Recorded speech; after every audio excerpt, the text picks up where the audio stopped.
Be'ibé Anachal. C'est quoi le livre Be'ibé Anachal? C'est un tzaddik qui s'appelle Rabbi Baruch Ephraim qui a écrit un pirouge sur le Likutei Moharan qui était l'élève. C'était le choser du Tzemar Tzedek. Rabbi Baruch Ephraim, c'était le choser du Tzemar. Vous savez ce que c'est le choser du Tzemar Tzedek? Le choser, c'est quoi? C'est à l'époque des tzadikim du Baal Shem Tov, des chassidim du Baal Shem Tov. Il y avait des gens, c'était des têtes monumentales. Pas tout le monde peut être. Non. Il y avait des têtes monumentales. C'est quoi des têtes monumentales? Comme la majorité des enseignements étaient dévoilés quand? Shabbat et Yom Tov. Et que les tzadikim, on ne peut pas écrire pendant Shabbat et Yom Tov. Donc on a besoin de quoi? D'un homme qui est capable à se rappeler, d'enregistrer les mots, un mot, tout ce que le tzadik dit. Alors, il y avait des tzadikim qui avaient la possibilité, mais chez les Chabad, on parle de ça comme une grandeur. Pourquoi? Parce que les tzadikim de Chabad, eux, ils disaient leur Torah pendant 5 heures, 6 heures, 7 heures. Alors de retenir 1 heure, 2 heures, c'est faisable. Mais de retenir 8 heures de Torah, il faut être un ordinateur. Alors il y avait des gens très spéciaux pour ça. Et le Tzemar Tzedek, le 3e Admour du Chabad, c'était un des Admourim qui disait des Torahs pendant 6 et 7 heures. Il y avait, parmi ces personnes, il y en avait un qui était le choser du Tzemar Tzedek. C'était qui? Rabbi Baruch Ephraim. C'était une tête, on ne peut même pas s'imaginer. Quand le Tzemar Tzedek il est parti de ce monde, Rabbi Baruch Ephraim, il a vu que c'est pas comme il faut. Il a dit, je vais chercher un autre rabbi. Il a pris sa valise, il a commencé à tracer toute la Russie. Il est rentré à droite, à gauche, chez tous les chassidouillotes. Il est resté 1 mois, 2 mois, toutes les chassidouillotes. Il est allé partout. Partout là où il allait. Il a dit, mais apparemment, tous les tzadikim sont morts. Mais où ils sont les tzadikim du Baal Shem Tov? Où ils sont les élèves du Baal Shem Tov? Où ils sont?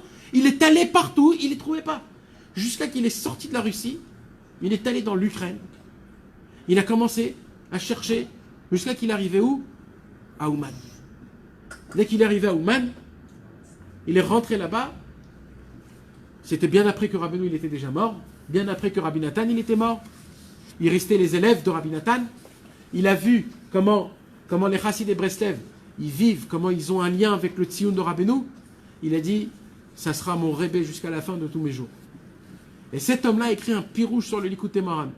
Le pirouge qu'il a écrit sur le Likutei Moharan, c'est un pirouge, mes amis, qu'il faut une tête pour la comprendre, mamash, une tête énorme. Malheureusement, il n'y a que 20% de ce qu'il a écrit qui a été imprimé aujourd'hui. C'est rien du tout par rapport à ce qu'il a écrit, mais au moins les 20% qui restent, c'est un chidouche qui est énorme.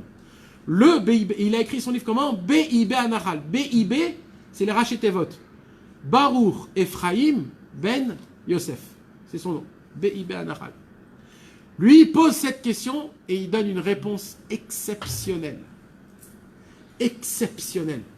La question est, pourquoi Akadosh Baruch Hu fait en sorte dans sa anaga, c'est-à-dire dans son comportement dans ce monde, qu'avec les tzadikim, il leur fait payer tout de suite les fautes, et les Rechaïm, il attend avec eux à la fin, pour qu'à la fin ça soit très difficile.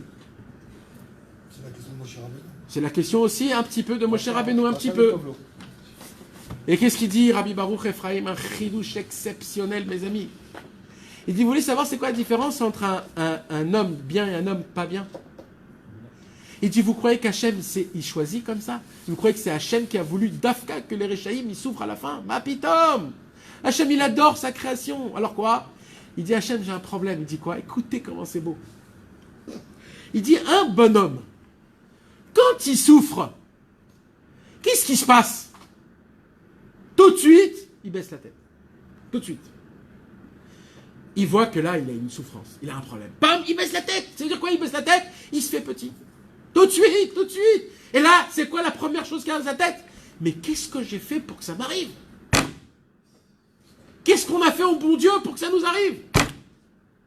C'est la question qui se pose. Hachem, il dit, ah, quand tu souffres, tu te rappelles de moi? C'est top! Alors c'est ici que tu vas tout payer. Mais comme le mauvais, lui, quand il souffre, il remet pas ça chez Hachem. Alors il remet ça sur quoi? Ah, c'est parce que je lui dis ça comme ça, que ça s'est fait comme ça. Lui, il va tout expliquer, mais pas pour Hachem. Alors il dit, lui, il peut pas comprendre que sa souffrance, c'est pour les fautes. Alors il faut qu'il meure. Après 120 ans, il va comprendre que en fait, tout ce que je lui ai emmené, c'était pour payer. Mais comme il n'a pas compris en bas, il va le payer en haut. Ah, Vous avez compris le chidouche, mes amis? C'est un chidouche qui est énorme. pourtant, c'est ça. C'est en fait quoi? En fait, ça dépend de l'homme. Quand tu souffres et tu crois que c'est pour tes avérantes, Hachem il dit, super, c'est grâce à ça, ce billet, je vais tout te laisser passer. Mais le mec, que quand il souffre, il a trop de kavod, il baisse pas sa tête. Il dit non, c'est à cause de moi, c'est parce que je lui ai pas fait montrer combien je suis fort, je lui ai pas fait montrer, ou alors je suis pas assez de tzidkout, c'est pas moi qui a voulu me réveiller à Hatzot. Si vraiment je voulais me réveiller à Hatzot, je me serais levé. Non mon frère. Baisse ta tête. C'est Hachem qui veut que tu sois là où que tu sois. Sache que ça vient de Dieu. Si ça tu le comprends pas, tu vas le payer après 120 ans.